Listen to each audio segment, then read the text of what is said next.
में मदद की है, कंधा लगाया है। आज इस देश में 5 से ज़्यादा ऐसे राज्य हैं जहां उन लोगों की सरकारें हैं जिनको सरकार बनाने में, जीतने में हमने कंधा लगाया है। कई लोगों को ये लगता है कि अच्छा जिस पार्टी को जिताया है वो पैसा दे रहा है। नहीं, पैसा वो कोई नेता नहीं देता है, कोई दल नहीं देता है, लेकिन जिस राज्य में भी आप किसी को सरकार बनाने में मदद करेंगे, उस राज्य में सैकड़ों ऐसे लोग होते हैं जो प्रशांत किशोर को जानते हैं, जिनको हमारी समझ पर भरोसा है, जिनको हमारे प्रयासों में यकीन है, लोग वो मदद कर रहे हैं। तो उन राज्यों में जहां मैंने काम किया पिछले 10 साल में, जहां की व्यवस्था को, सरकार को बनाने में हमने कंधा लगाया, उस व्यवस्था से, उन दलों से, उन नेताओं से जुड़े हुए जो लोग हैं वो लोग पैसा दे रहे हैं और उसी पैसे से ये पूरा अभियान चलाया जा रहा है। सर एक सवाल है, एक बात, आप ये बेतुका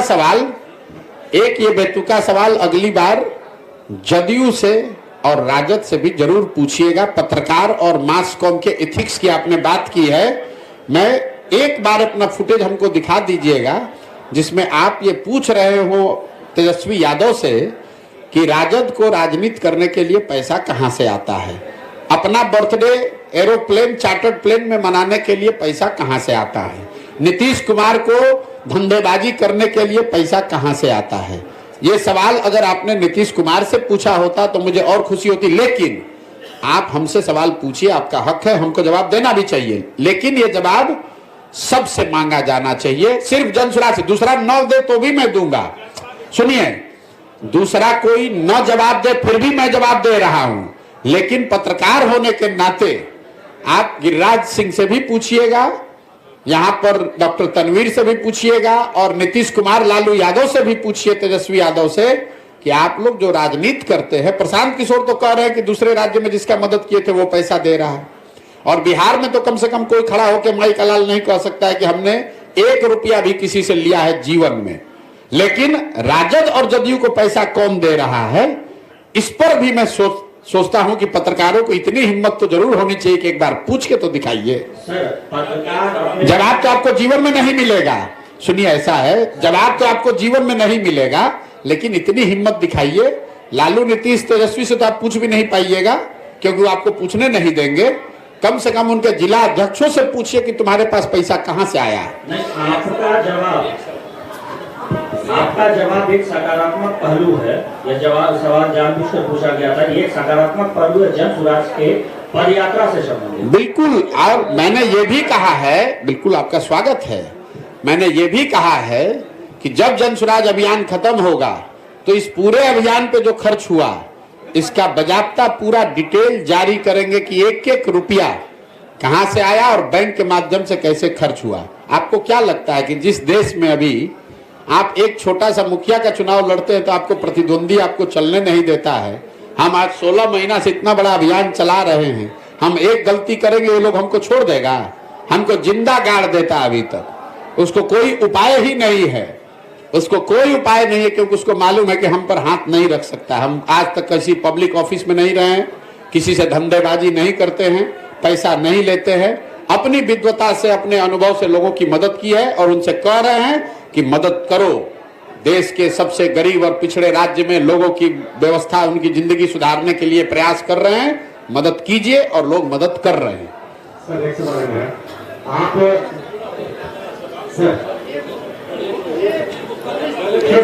एक भाई देखिए, आपको पूछना, आप 2 घंटा बैठिए, लेकिन बीच में उठिएगा तो गड़बड़। जब आप जितने देर करना है साथ में कर लीजिए, फिर हम खत्म करेंगे। बिहार के इतने जिलों में आपने पदयात्रा की है, तो क्या लगता है कि नीतीश कुमार के इतने पलटने के बाद जो जनता नहीं सुधरी, जो वोटर नहीं सुधरे, वो क्या इस बार पलटने पर सुधर पाएंगे? मेरे भाई, ये आपका भ्रम है कि जनता नहीं सुधर रही। आज के तारीख में, आप लोग भी पत्रकार हैं, मैं दावे के साथ कैमरे पर कह रहा हूं कि अगर किसी एक नेता के खिलाफ सबसे ज्यादा गुस्सा बिहार में है तो वो है नीतीश कुमार। आप किसी भी वर्ग से बात कीजिए, किसी सामान्य नेता से, पब्लिक से, उनके अपने सपोर्टर, वोटर और पार्टी के नेताओं से बात कीजिए, हर आदमी नीतीश कुमार के लिए आज अपशब्द और गलत बात कह रहा है। और ये ऐसा मत समझिए कि बिहार की जनता समझती नहीं है, यही नीतीश कुमार हैं। 2010 में इनके नाम और चेहरे पर बिहार की जनता ने 206 विधायक जिताया था। आज यही नीतीश कुमार हैं जिनकी दशा यह है कि 40-42 को विधायक जीता हुआ है और एमपी के चुनाव में हारने के डर से ये आदमी फिर भागकर भाजपा के शरण में गया है कि अगर मोदी जी भाजपा का सहारा नहीं रहा तो खाता नहीं खुलेगा। अगली बार लिख लीजिए, अभी पीछे बार घोषणा किए थे कि अगर महागठबंधन में लड़ेंगे तो 5 एमपी नहीं जीतेंगे। अभी लिख लीजिए, अब चाहे जिसी गठबंधन में लड़े, भाजपा के साथ भी लड़े, नीतीश कुमार को 20 से कम विधायक अगली बार जदयू को आएगा। अगर नहीं आया तो मैं राजनीति से संन्यास ले लूंगा। इस आदमी को जदयू को 20 विधायक नहीं आएगा, चाहे वो भाजपा के साथ लड़े, महागठबंधन के साथ लड़े कि किसी के साथ लड़े।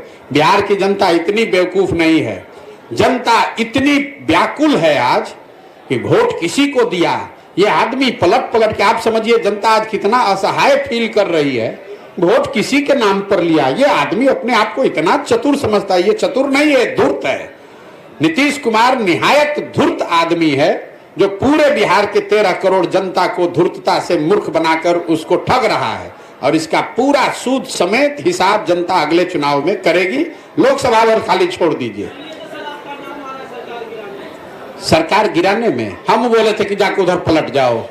ये नीतीश कुमार इतना धूर्त है, जब महागठबंधन भागे तो कहा कि प्रशांत किशोर भाजपा के एजेंट हैं। आज जितने हमारे मुसलमान भाई हैं, भाजपा विरोधी जो लोग हैं बिहार में, उनको इसका चेहरा पहचानना चाहिए कि आदमी कितना बड़ा धोखेबाज है।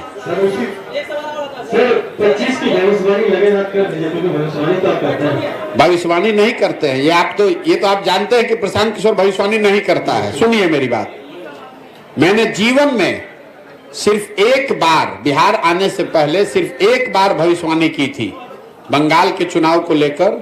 जब पूरे देश के लोगों ने कहा कि भाजपा को 200 सीट आएगा, तो हमने कहा कि इनको 100 नहीं आएगा और 100 से ज्यादा आएगा तो संन्यास ले लेंगे।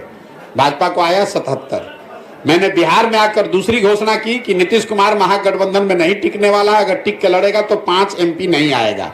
महागठबंधन से पहले छोड़कर भाग गए, 2 तो ठीक हो गया।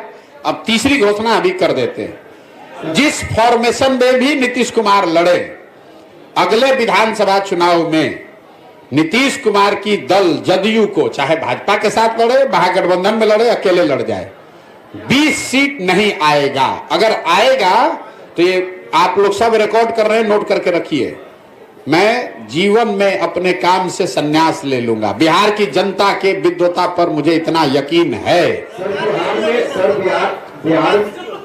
फिर भाई हम जितना घोषणा कर रहे हैं उतने सुनो। बिहार में जो जातीय जनगणना, इसलिए उसको 20 से कम सीट आएगा नीतीश कुमार को, क्योंकि जनता ये सुनिश्चित करना चाहती है कि नीतीश कुमार को इतना कम सीट दो कि कोई गणित लगा के ये आदमी फिर से मुख्यमंत्री न बन जाए। बिहार में जो जातीय जनगणना हुई है, बिहार वासियों को कितना इससे क्षति भरना पड़ेगा, और क्या आप इसे सही मान रहे हैं या गलत? देखिए नीतीश कुमार, लोग कोई कहता है कि भाजपा जात धर्म का कमंडल का राजनीति करता है, ये मंडल की राजनीति करते हैं। नीतीश कुमार ऐसा चालू आदमी है कि कमंडल और मंडल दोनों की राजनीति करना चाहते हैं।